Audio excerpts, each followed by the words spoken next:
series of Windham Regional Commission. We're doing the history from the beginning. Bill and Corky gave us a great intro, and now some of them. That first one is found on BCTV, and there will be a link from the Windham Regional Commission's website as well. So the next one we have in this series is we're going to hear from Bill Schmidt again and April Hensel, talking about Act 250 and the Windham Regional Commission.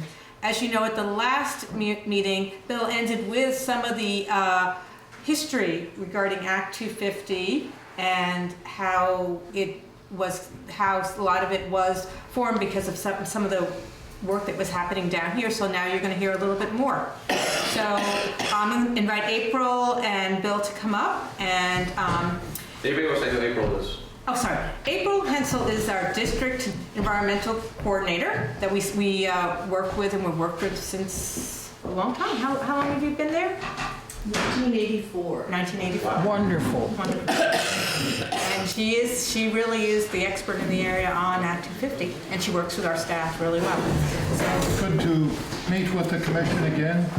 I had many meetings with the commission when I was a commissioner from 65 to 67, and then worked as director until 1983. So this evening, I see some of you weren't at the last meeting. So what I'd like to do is ask you to go for a brisk walk with me through the 60s and into the 70s. So it will be a brisk walk with a stop in 1969, because that's a particularly important year, that in 1970. So we, in Vermont, in Windham County, went into the 60s from a Vermont that in the 50s had a very level population growth, gradually increasing, but with a stagnant economy. We had something like 40% of our 18 to 38-year-olds leave the state. So the departure of those people balanced new people who came in. When we got to the early 60s, we had I-91 being completed in the region. I came to Vermont in November 61, and later that month, listened to George Aiken open exit 4, the Putney exit.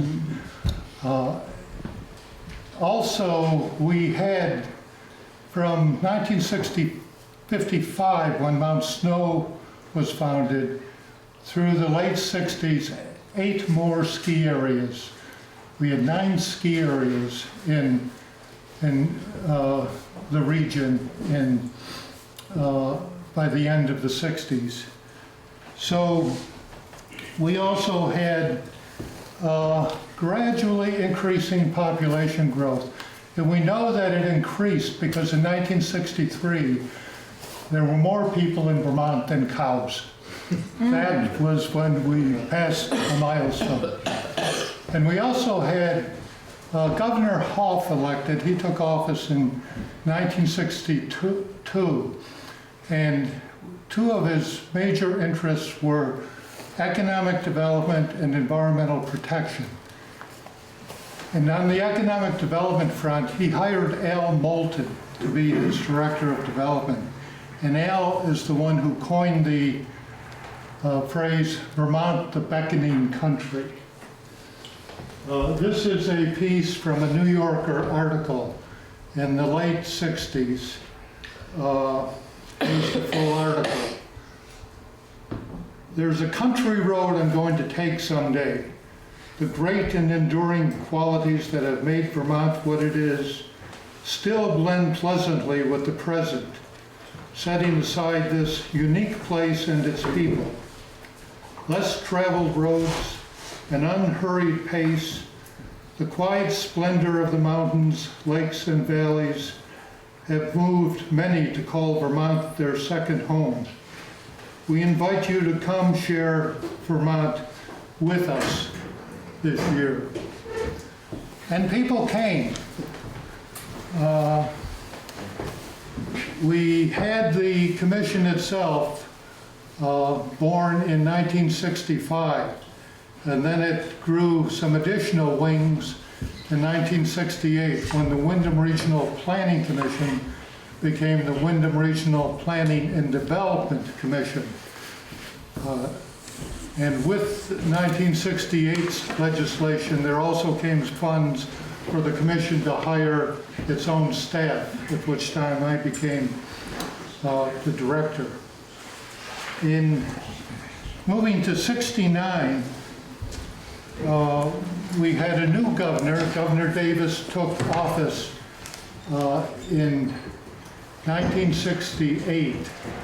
In May 69, he held a governor's conference on environmental control. This is the executive order calling for this conference. And it was an interesting conference. It was in the State House. Over 500 people attended. And the governor, in addition to asking for various studies on the environment, said he wanted legislation to, one, protect Vermont's open space. Two, he wanted to protect Vermont's wilderness areas. And three, he was concerned about the impact of recreational development on the state's streams and rivers. And that was the cornerstone of what he was looking for. He was mainly interested in clean water.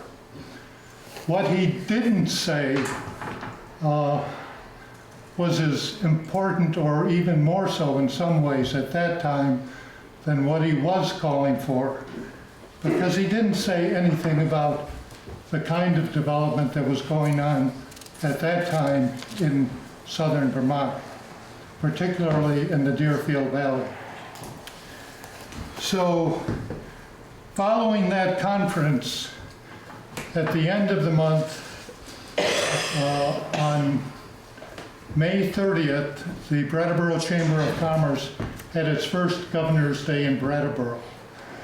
And the executive board of the commission asked to have breakfast with the governor at the then Theater Motel in Brattleboro on Putney Road. So the governor showed up at 7:30. In his entourage were most of his department heads. That was kind of amazing. He had about 8 or 9 people with him.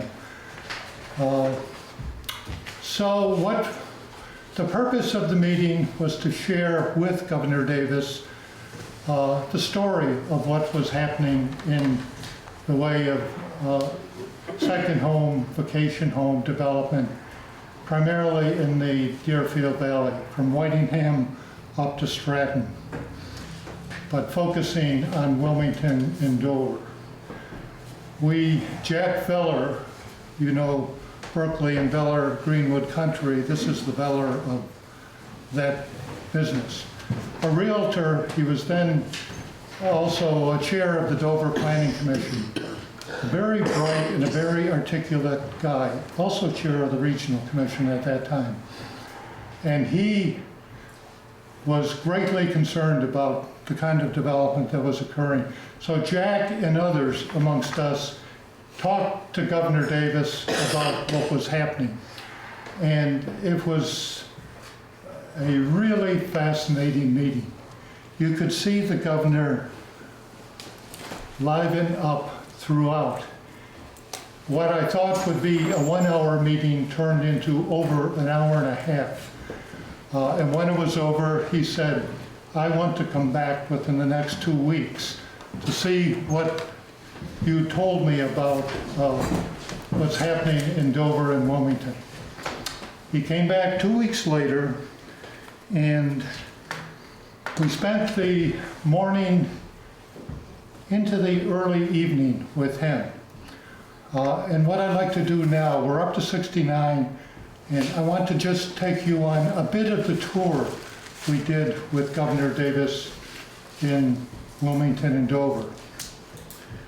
So we drove over to Wilmington and visited first the Chimney Hill development. Chimney Hills was one of the first developments in the valley. They started with 500 something acres, built it up to 1,100 acres. Somewhere around 800 homes or lots were sold by that time on that 1,100 acres. We drove into Chimney Hill with the governor, and much of Chimney Hill is like this. You're going uphill and then turn around and come down. And we stopped at several of the homes. We're talking about 1 acre lots for the most part. And the governor said, where does the water from these homes come from? And what about the sewage? Where does that go? Everything was happening on each lot. There was no central sewer system, let alone water system. And these grades, how would a school bus get up here? And what about a fire truck? And emergency vehicles? Well, we mused about these questions, and you could see the governor getting concerned. We talked more, drove more, and then we had lunch with some of the Wilmington Select Board members, Planning Commission members, and a couple of listers.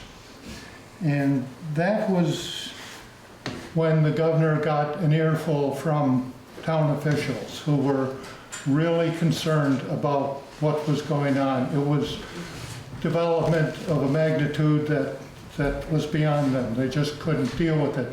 They had adopted an emergency zoning bylaw not long before, but they were minimal regulations. There were no health regulations. The lister said, how do we do listing when we're seeing 1 acre lots being sold for prices that are way beyond what is the normal value of a 1 acre lot in town? We then went up to Dover. And, well, before we left Wilmington, the select board, one of the selectmen said, we've got at the start now a proposed development at Haystack, 2,000 acres. And how are we going to deal with that? That question was put out there. So we drove up to Dover and visited Dover Hills. I'm leaving off some things here. Chris, what am I not hitting? The arrows should Okay. advance it, and let's see, maybe it shuts up. Oh, there we go. Yeah, okay, before I leave Wilmington, this is National Forest. This is Power Company land. And everything in red is a subdivision of one size or another. Some 36 to 37 subdivisions, second home developments in Wilmington at that time. I mentioned Chimney Hills. This is Chimney Hills. This is Haystack. So we're going up to Dover now to visit Dover Hills. In Dover, again, National Forest, Mount Snow, Corinthia, ski area. And Dover had something like 25 developments in the works at that time. They're not all shown as they were in Wilmington, but Dover Hills is. Dover Hills was 4,000 acres. Wilmington itself, Dover itself, is a town of about 23,000 acres. Roughly 1/6 of the town was owned, of the land in the town was owned by this development. and they were talking 1 acre lots, excluding land that could not be developed, some 3,000 lots. They were, the owner was the Vermont Lumber Company. And the Vermont Lumber Company stopped their timber operation in 1968. It was then sold to Kavanaugh Leasing and then to Cab Equity. All three were owned by Eugene Coleman of Florida. So we had this 4,000 acre proposed parcel proposed for development. They divided it into 6 parcels. They called them villages. The first parcel had 560 lots in it, and by mid-69, something like 177 lots had been sold. They were lots from 1 acre to 12 acres in size, but the understanding of anyone who bought a 12-acre lot or a lot bigger than 1 acre as an investment, they could subdivide it further. So a person who bought a 12-acre parcel might get 8 or 9 lots out of that if he wanted to subdivide it further. There were no regulations that prevented him from doing that. Now, the Dover Hills land was not unlike the Chimney Hills land in terms of topography. It went from up here 2,500 feet down to a much lower level. And so there was concern there too about sewage disposal, water sources, and again, on their road network, they were putting in somewhere between 12 and 15 miles of road. Dover itself as a town was plowing 32 miles of road each winter. And there were some roads that had a grade of 17%, as steep as that. And again, the same questions that occurred at Chimney Hills. How do fire trucks, school buses, emergency vehicles manage these roads? How does the school handle anyone who moves into these homes full time? We use the term vacation home and second home. Second home is more appropriate because many of these homes that were built weren't just used for vacation. They were used by people who came up every weekend or for a long period. They were really second homes. Things like rubbish and trash pickup, they didn't even think about that. And back then, Dover, like every other town, had its own town dump. So, you know, what happens to all of that material? So, there was no master plan for the development. That was not even considered. That evening, the governor met at the Red Mill in Wilmington with developers, realtors, bankers, town officials, townspeople. About 150 people showed up, and there was a lot of back and forth. When the governor left that day, he said, I want to come back one more time since you told me you're having your annual meeting later this month. So he came to the commission's annual meeting in late June '69 and said, one thing I'm going to do straight off is form a Governor's Development Advisory Task Force. And because you told me enough about Haystack and what's happening there, I want this task force to take on Haystack as its first project. And then he said, I want the task force, to look at some of the other developments in the Deerfield Valley. So the next month, he got a letter from the Dover Planning Commission. The Planning Board of the Town of Dover urgently requests the assistance of the Governor's Special Task Force of Development experts on the following matter. As of today, the Town of Dover has 25 real estate developments, of which Dover Hills is the largest. We face the same problem with all of them, lack of subdivision regulations. In particular, acute problems are arising relating to sewage, water, and roads.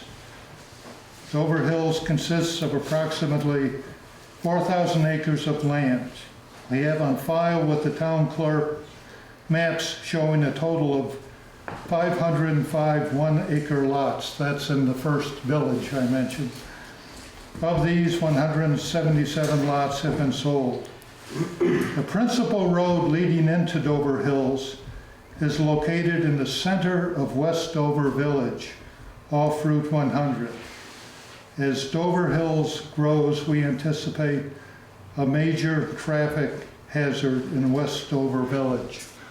And then they go on. Concerning water and sewage, Dover Hills has no other plan than that each lot owner provide for his own sewage disposal and source of water.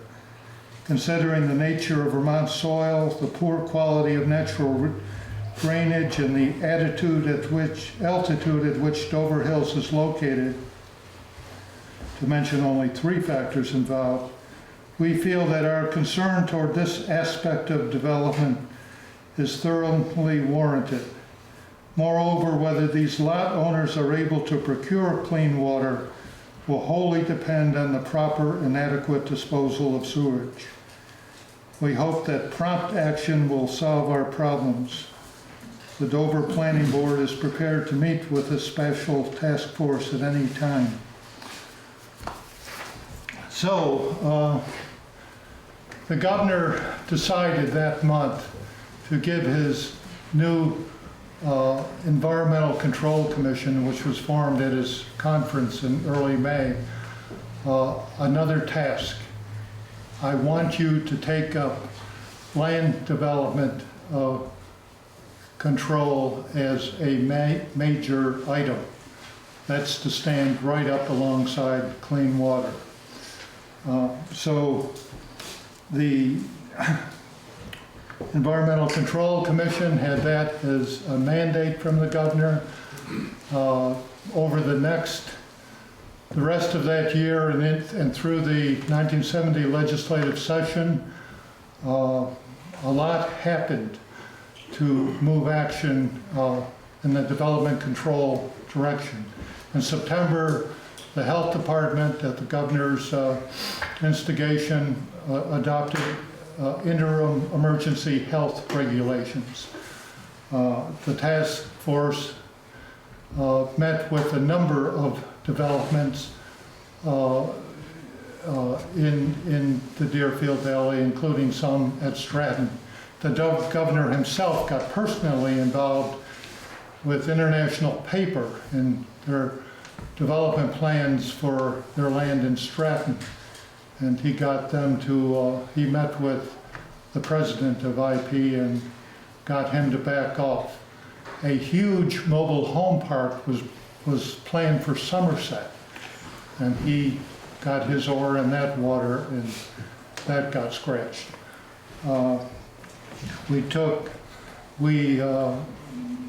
Commission folks took the Environmental Commission people and lots of legislators and others on tours of the valley to let them see firsthand what was going on.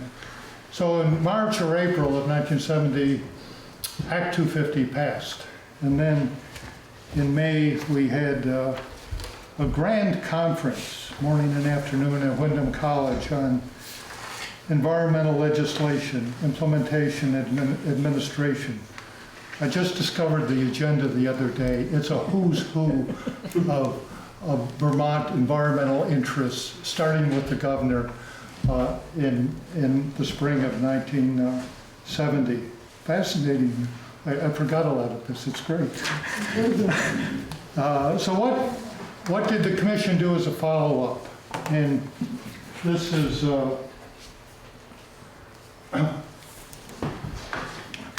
picking up our brisk face again.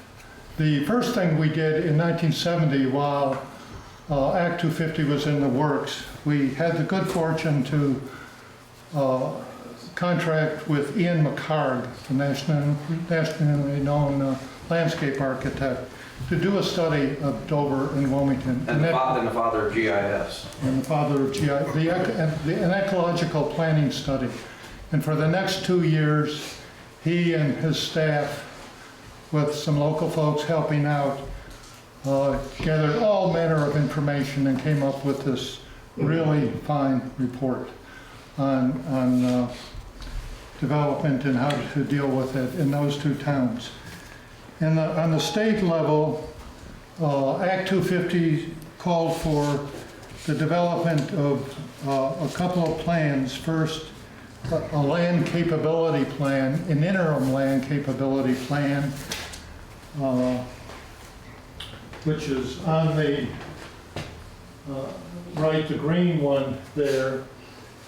This document, it was prepared and it was adopted by the new environmental board to help guide its actions and those of the new district environmental commissions. The law also called for a state land use plan. And in 1972, it was drafted. In 1973, there were hearings around the state. This is a draft of the proposed state land use plan. And as it turned out, it did not pass by the end of the governor's term of office. He hoped that Governor Simon, who succeeded him, would follow through on it, but the economy changed, energy became an issue. We were in our first energy crisis, and so the state land use plan went by the board. In 1974, the State Planning Office prepared this Vermont Land Capability document, and it has all kinds of resource information, again, to help guide planning on all levels, state, regional, and local. And with the failure of the state land use plan to pass, the state land use plan was broken down on a county level also. This is the land use inventory for Windham County. There were also development limitations, resources, and unique and fragile areas maps as well. So what the commission did was really great. We got our own planning staff, Wes Ward and Doug Horn, and every year lots of college interns. Many of them graduate students going into planning. And we developed a model town plan,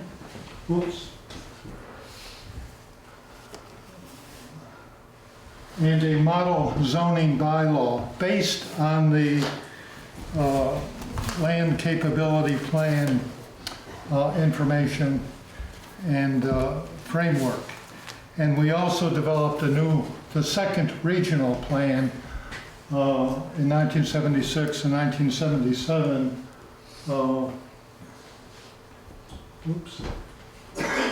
This is it. Yeah, we had a great mapping crew and a crew that prepared very good text, and the model town plan and zoning bylaw were then used to prepare the second generation of town plans in the region. Governor Davis, in his autobiography, said his greatest disappointment in office was the failure of the state land use plan to pass. That is what he was most disappointed about. We were fortunate in our area to take as much advantage of the planning work that had been done on the state level in developing regional and town plans that coordinated with the vision and goals and framework of those documents. And we also had the good fortune of having the person who oversaw the preparation of the state plans and was also the first chair of the Vermont Environmental Board, Ben Partridge of Windham. Ben came to the commission in the mid-70s after he left his work in Montpelier and worked for the commission for a couple of years, which was very helpful. He also served on the District Environmental Commission with Peter Ziliakis, who then owned the Hermitage in Westover, and Gar Murtha, who now is a circuit court judge. They were the first District Environmental Commission. That commission, by the way, was housed in the commission office for the first few years. Paul Neergaard was the first district coordinator, and we had quarters sufficiently large to allow him to be there too. So that's where we are. I left the commission in '83, and April said she became coordinator in '84. I then served on the District Environmental Commission for 3 or 4 years in the middle '80s at April's start. So that's it. Thank you.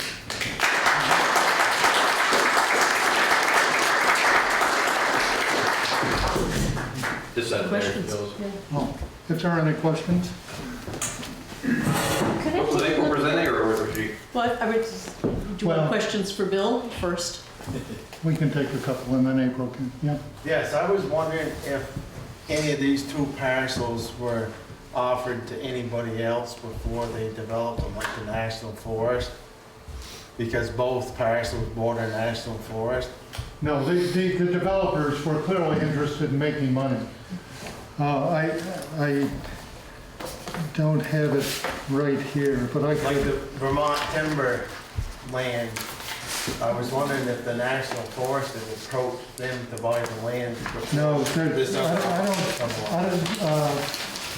I don't think there was an approach either way, and in no way did the Vermont lumber people, Eugene Coleman, want to sell land to a governmental body. He was interested in making lots of money. Lots of money, yeah. If we had lots of time, these are the notes for Jack Miller's talks, where he goes into great detail on these developments and how the hard sell was made. That's a fascinating story in itself.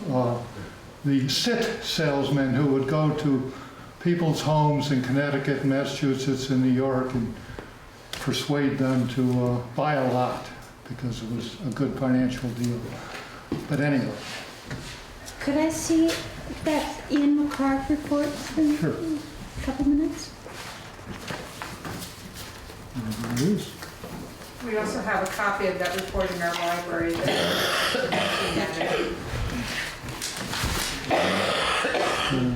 Any other questions at this point? April?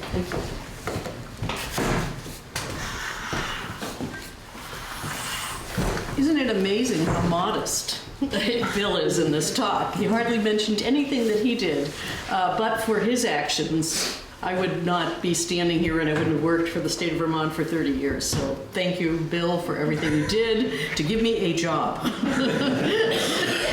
And my children and my grandchildren, of which I now have 3, wasn't married. Now I had 3 children, and now I have 3 grandchildren. So it's been a journey. One of the things that Bill asked me to talk about was a little bit about numbers, statistics, and a little bit about some of the big cases and Windham Regional's involvement in those. And I was able to get some numbers. Since 1970, looking at all districts in the state of Vermont to present, we've had 9,136 major cases with hearings. We've had 15,929 applications that we did as minors, meaning we didn't have a hearing, but a permit was issued. And we've had 5,869 administrative amendments. Now I decided just to look at District 2.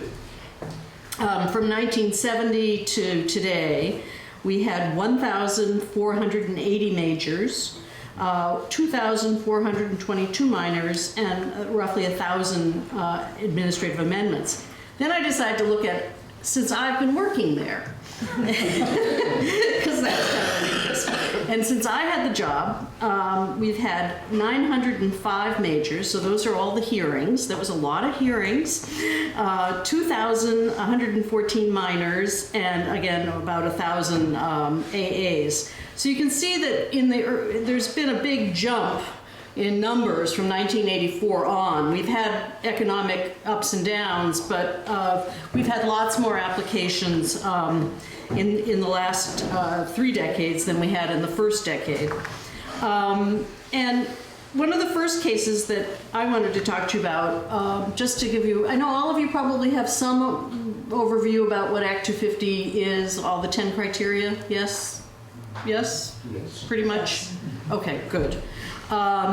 One of the first cases that I thought was pretty important was back in, I think it was, let's see, it was the Southview case, and it was in Stratton and Jamaica, and it was in 1986. And this was a case that really was the defining case for how we protect wildlife habitat in the state of Vermont. We hadn't had a denial yet of a case purely on wildlife habitat. The case before this case was the White Sands case, and that was an important case. And in that case, the environmental board said, well, you don't have to, in any application, ensure that the entire population of deer would all die because of your project. What it said was that just the population in the area that you're talking about has to be at risk. But they still approved the project. But they set out that doctrine. But in our case, in the Southview case, it was a big case. It was an application for 33 lots, most of them, all of them in Stratton, but some of the land was also in Jamaica. And at that point, Steve Holmes was with the Windham Regional Commission, and the commissioners that I was working with then were Fred Pope, Vern Howe, who was a important figure in Wilmington and who you worked with also, Bill, and knew well, and also Phil Blanchard, who was a banker from Windsor. And in that case, the Department of Fish and Wildlife went all out. They said, this is the case we want to make a stand on. And so they had Jim DeStefano, who was the wildlife biologist, and they brought a professor from UNH to talk about deer biology and the importance of deer wintering areas. And we had 5 hearings, all in the Stratton Town office, and it was a denial. And then it went up to the board, and it set precedent. And any case that you'll see now is, and it was also denied at the board level. We'll talk about Southview as the defining case, and so that happened here. Then another case that I wanted to talk about was the CNS case, which is got us lots of notoriety in the state of Vermont. And in that case, that was in 1992, and the commissioners there were Tom Spader, and he's since passed away, and Cheryl Cox, who is the children's librarian in Springfield, who has a background in geology, was on it. And Bob Pooh, who is still a probate judge here, still a probate judge here, and he was on that case. And we had many hearings with that, and we had a very strong presence from Jim Matteau, who was the representative from the Windham Regional Commission at that time.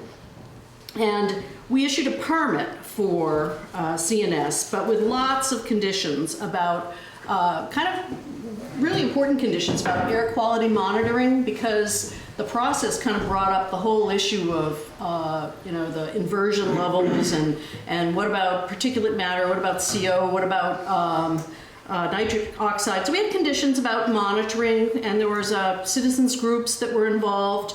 And we had conditions about all kinds of traffic mitigation and what they were going to do. Yes. Is this right by exit 3 in Brattleboro? Is that the CNS we're talking It about? was where it's down by.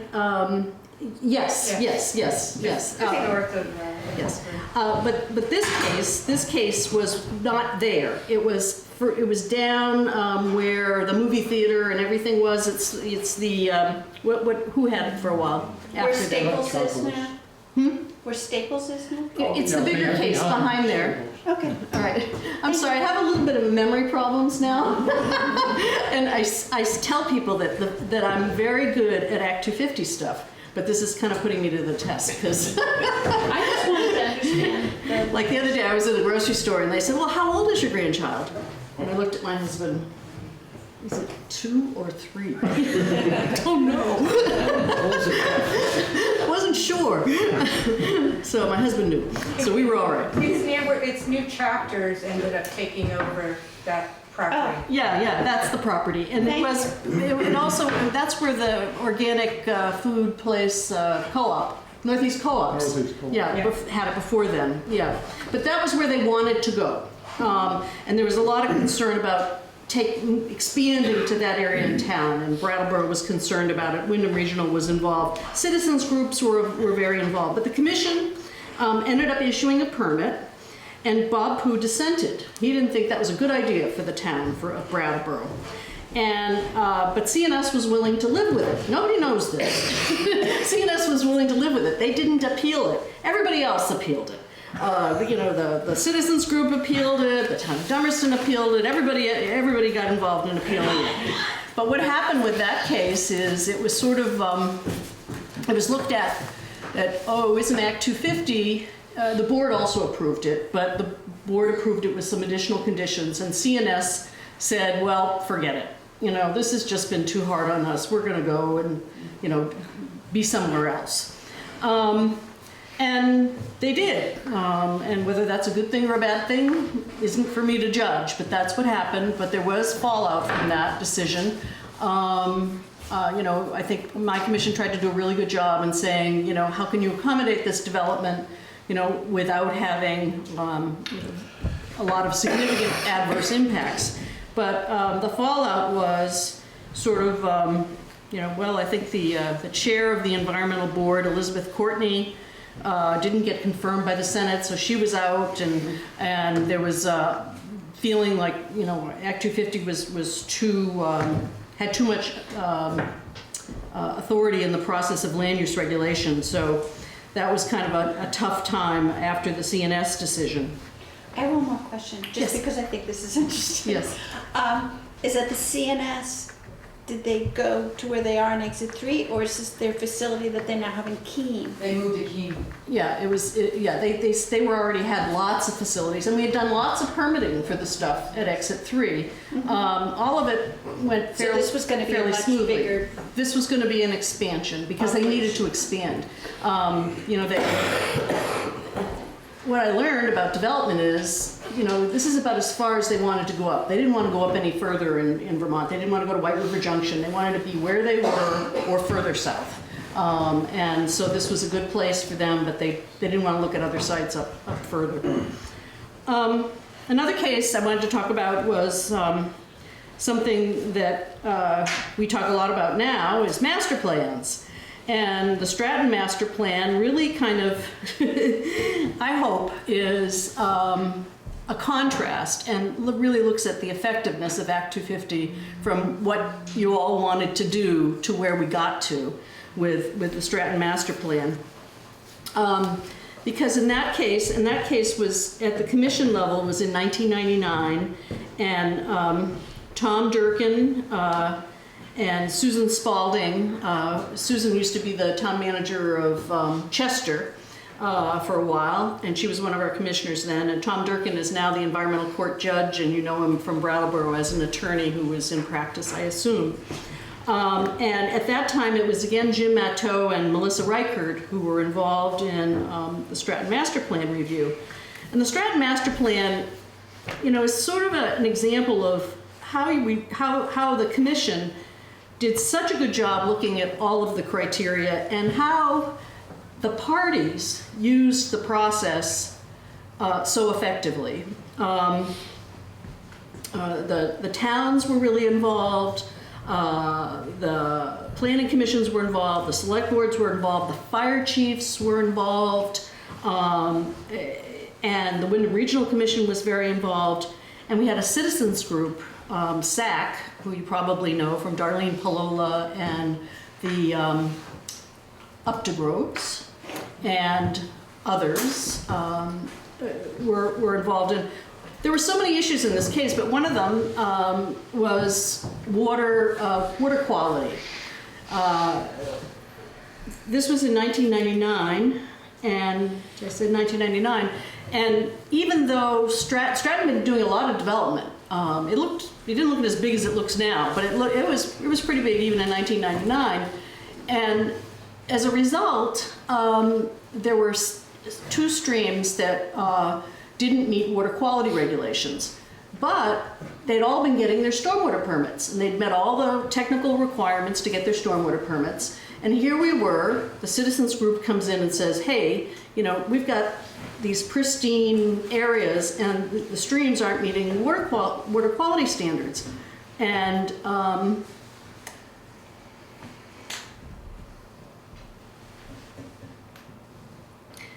the commission is faced with a situation where the state agency responsible for issuing these stormwater permits says, oh, we're just issuing another one.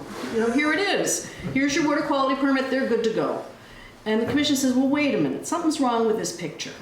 And so they had the ability to say, we're not issuing a permit until something happens here. Something has to happen. And what happened was, we're not issuing permits for any more projects until you come up with a water quality remediation plan. And this was groundbreaking in the state of Vermont because, and it happened. They ended up working with the agency. The agency got really invested in it. They've developed a water quality remediation plan. I've gone to meeting after meeting after meeting, and water quality is almost there. It was going to happen faster than it did, but you know the results have been great. And what's happened, the whole culture at the ski area changed. Everybody thinks about, I mean, everybody at Stratton knows about water quality and how parking lots are laid out and how developments are done, and did lots of mitigation projects to actually cure the problem, to get it better, not to prevent it from getting worse, but to restore it. And that's what happened as a result of this master plan process where we looked at it. So that was one big issue that, you know, I think was, you know, looking at what Act 250, what we wanted it to do. We wanted it to be able to effectively look at water quality. Another issue was wildlife habitat. In this master plan process, a huge amount of land that Stratton owned is now permanently conserved. And our wildlife biologist worked, who you may have heard talk, Forrest Hammond. If you haven't heard him talk, have him come. He's fabulous, committed wildlife biologist. Worked very, very, very closely. He did the bears. He's done bear studies, deer with telemetry. He did the bear study up at Stratton. So he was able to figure out, you know, what are the critical areas that we want to be able to not have developed for wildlife in this area. And as a result of this master planning process, that happened.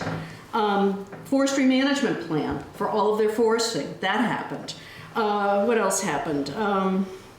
We certainly addressed issues like, municipal impacts.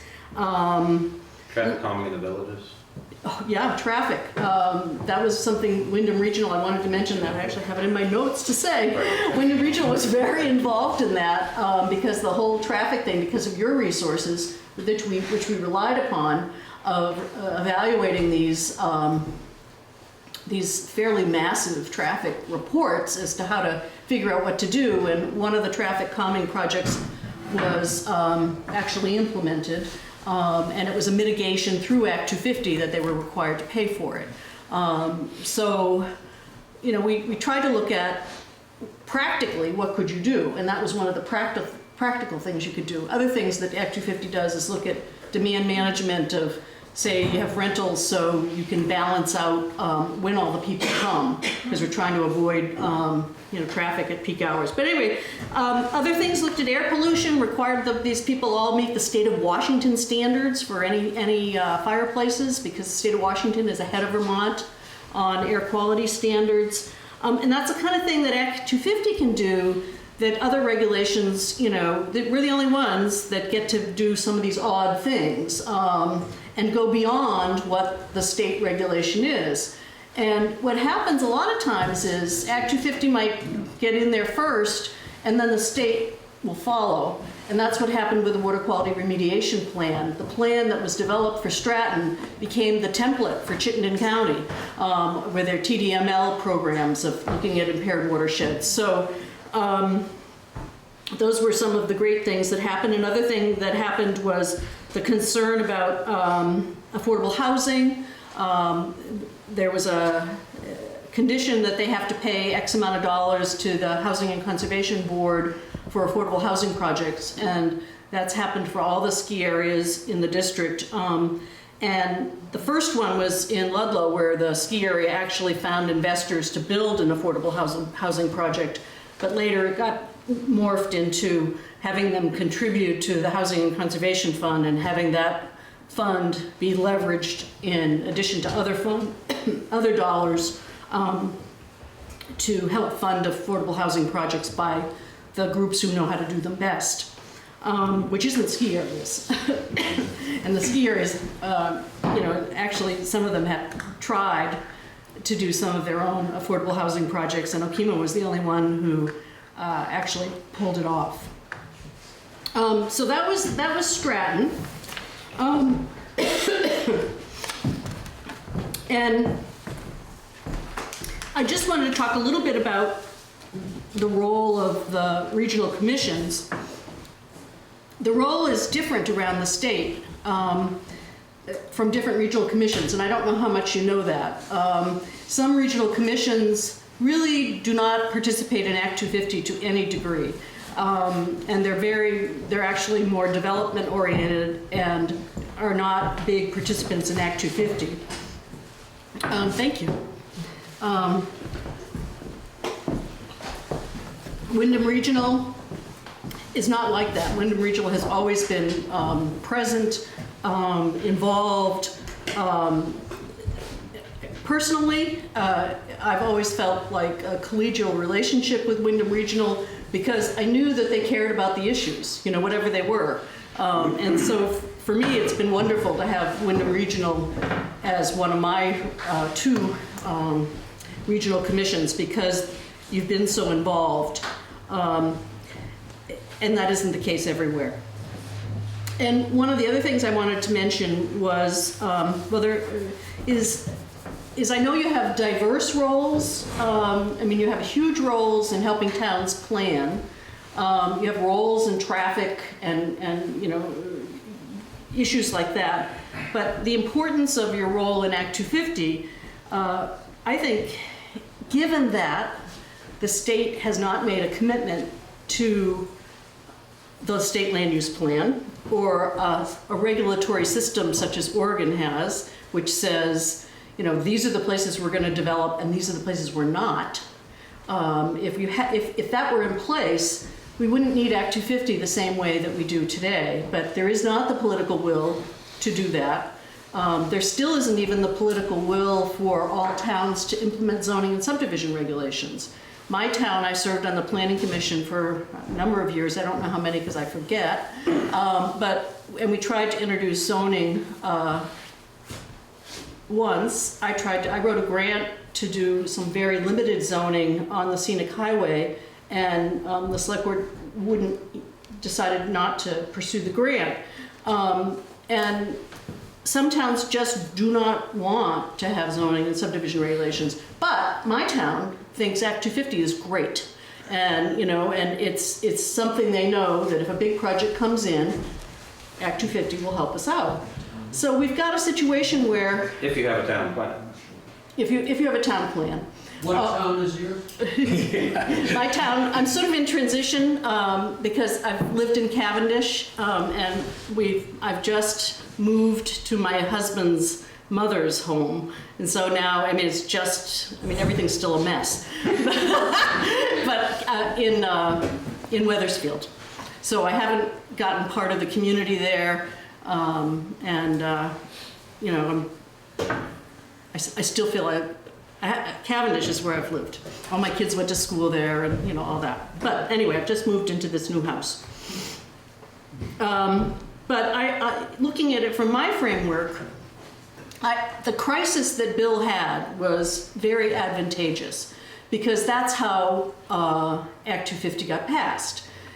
How do you make big change? Big change usually comes when there's some huge crisis. And you were able to document and convince people that this was a true crisis. And I'm not sure what might happen in Vermont to move us forward to a next level of comprehensive land use planning and regulation. Because Act 250 is not the answer. I think what Act 250 does is it helps set a bar for what development should be. And one of the good things about Act 250 is a lot of the times the applications that come to us aren't that bad because they know that there's an expectation, So the application will come in and the things are clustered already. You already clustered? You learned that? Yeah, okay, good. But but then at the same time, there's a lot of development, especially outside in the rural areas that we don't have jurisdiction over. Because the jurisdiction is pretty prescribed as to, it's how many lots and how many years, and it's commercial on how much acreage. So getting back to the role of the Regional Commission, until there's major changes that I don't know when and if they're ever going to come in the state to do something like Oregon, or that suddenly, our population changes and all the towns decide they want to do incredible zoning and subdivision regulations, of which, a lot of the towns are small towns. You just don't have the money to hire staff and do that. It's just not very realistic to be able to do that. We rely on volunteers in most of our small towns, to do the work. And you guys know, because you're doing the work. That's, as volunteers, we do the work. So I look at regional commissions as having a very big role in what happens on the ground with particular projects. And you have a lot of language in your town, in the regional plan about what you'd like to see. But the way it actually gets implemented through Act 250 is now, because we've had a lot of case law from the Supreme Court, it has to be very strong, specific, not ambiguous, including mandatory language. And that's very hard for regional commissions to do. Like in my town planning commission, we were able to do that. We got some really tight language, and I said, let's not just rewrite the town plan again. There's no point. It really doesn't matter that much. Let's just pick the things we really care about and put the specifics into those policies, so when push comes to shove, we have that language in there. And I would encourage you, in terms of when you write your regional plan, part of it is a broad planning perspective, but pick the things that you think are critical to what happens in the region, that you want to really either prevent or preserve or whatever, and make that language unambiguous. And so when the big project comes, when the 200 lot subdivision comes, and it's in this conservation area, you have the language that says this is not the right place for this. And it's important, and that's a role that regional commissions play. But the only way it works is if the words say that. It can't say protect. That's not going to do it. It has to be very specific. Let's see. We've got a 5-minute warning. I'm done. So we have 5 minutes for questions. Okay. Any questions?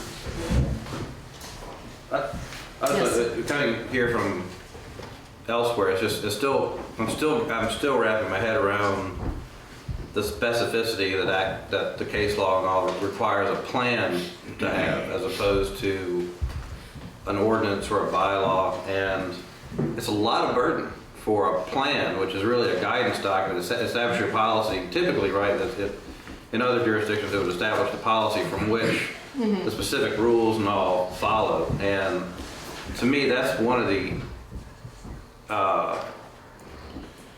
issues where I wish we could have a broader statewide conversation about how much of the regulatory burden of the plan can reasonably be expected to bear.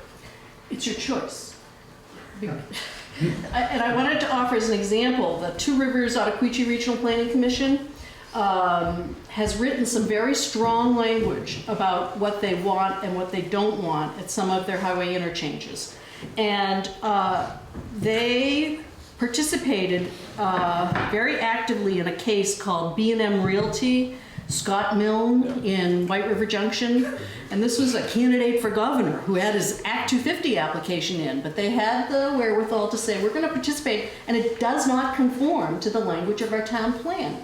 And the town of Hartford wanted this. But the Regional Planning Commission said, no, this is not what we want here. This is a high accident location. There's been death. This is also not what we want. This is not the kind of thing we want in this area. And that's what our regional plan said. And they had language in there that backed them up. And so it was denied under regional plan. And not only that, they hired Rob Wilmington. I just got his brief today. And, they're in environmental court, and they've made a decision. We put the language in, and we care, and we're actually going to fight this and try to win, because this is something we think is important. That's the system. The system comes down to, are the words there? Is the political will there? Can you make, and like I said in my own planning commission, we don't need it everywhere. Let's just pick the stuff we really care about. Just a few. The rest of the policies can be all aspirational. You can say anything you want, all the good stuff, But the things that you really care about, this is a vehicle that you can use. It's at your disposal. But you have to be able to jointly make the decisions. What do we really care about? Let's not waste time on the stuff that's just so ancillary. Let's talk about the stuff that we really care about. We only have a couple decades left, in life. So let's do the stuff we really care about. We have a brand spanking new one. Yeah. We just adopted in November. Yeah. Well, I would encourage you to look at it and think about if it does what you want it to do. We've been looking at it for 2 years. I'd encourage you to look at it again in terms of having the conversation. How can we use this plan effectively to achieve the one or two things that we might really want to achieve? Because you can always evaluate. One thing before, Thank you. Sure. I just want to recognize Arthur, who has his hand up and wants to Oh, yes. ask a question. But Arthur, and I've failed to mention this before, not only was one of the first commissioners from Westminster who stayed active into the early 80s, a number of terms on the executive board, but he was on the Governor's Environmental Commission Advisory Committee. Jack Veller, our chairman, was on the commission itself, but Arthur and I were on the advisory committee, and he contributed a lot to that in terms of preparation of Act 250. Yes. Thank you, Bill. My question, well, you made it very clear how the importance of town plans and plans, but to what extent do town ordinances and town zoning regulations and subdivision regulations influence Act 250 decisions? The only time we look at zoning, we have the case law says, okay, you look at a town plan. If the language is sufficiently specific and it's not ambiguous, then you look at the language in the town plan. If the town plan language is ambiguous, then you look to the zoning, the particular, and see if there's anything there that can give you additional guidance. So maybe the town plan says something about towers, but it doesn't say how high they should be, and so we don't really know. And so we could look to the zoning and say, oh, okay, they've got a zoning regulation. But if the town plan is specific enough, we don't go to zoning. And April, can you speak to what happens if there is no town plan? If there isn't a town plan, then we look at whether or not the language is specific enough for a person with reasonable common sense to be able to be guided. And then we look at whether, so, okay, what do they mean by that? Do they mean that this should happen or that should happen? Using what a reasonable person, and those are actually the words, reasonable person, common sense, using common sense. It's like pornography, when you see it, I guess it's sort of like land use regulation, same thing, And the other piece of it is, okay, all right, so we understand what they mean, but have they used mandatory language? Is it strong enough, and does it tell us how to measure? Like in our town, we ended up putting some noise regulations in that have a decibel level. So it isn't like, protect them from intrusive noise. It's here we want this level, and so it's specific. So if a quarry wants to operate, they'll know. So it's this level. It's not ambiguous, whatever you like. Thank you, April and Bill.